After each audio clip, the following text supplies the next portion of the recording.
Aujourd'hui, je vais vous raconter une petite histoire sur Lachie Parmentier et sur Antoine-Augustin Parmentier.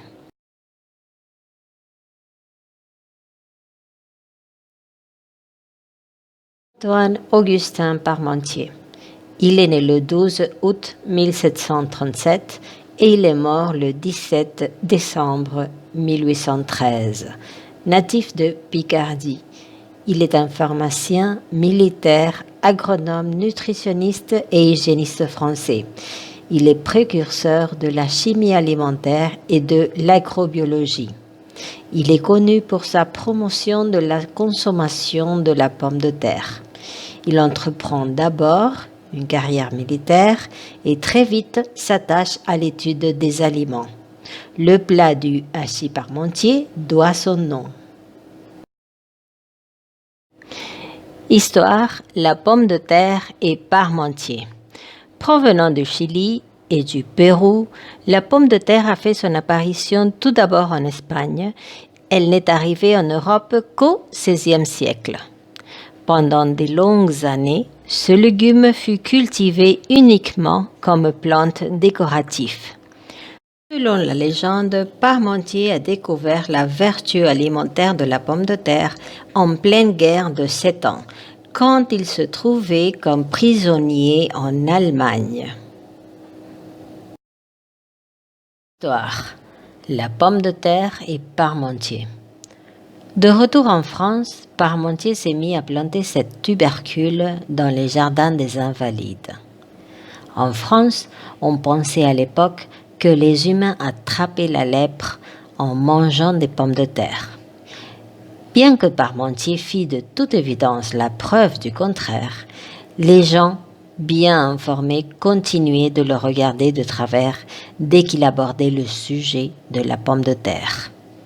France était marquée par la famine. Alors, Parmentier mit toute son énergie à promouvoir la consommation de la pomme de terre. Son premier succès, il l'obtient en 1772, quand la faculté de médecine de Paris déclare enfin la pomme de terre sans danger, ce qui fait lever l'interdiction sur sa consommation depuis 1748 du Parlement de Paris.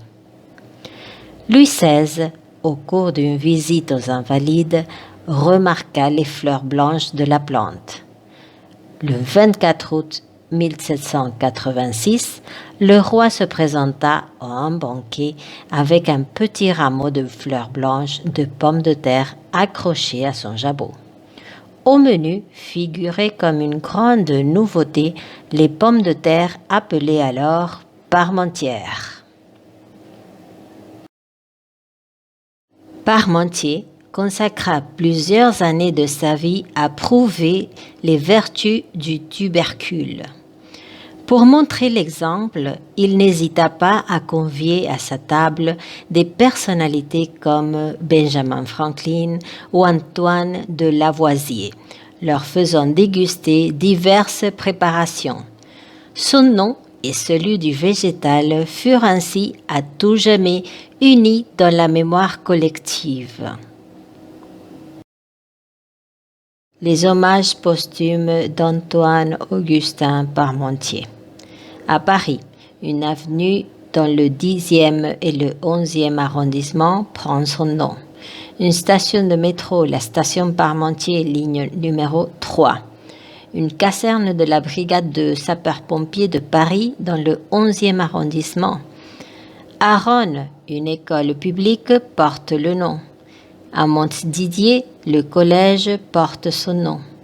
Et aussi hors de la France, en Algérie, le village de l'Orani Aïn El Adjar est renommé Parmentier.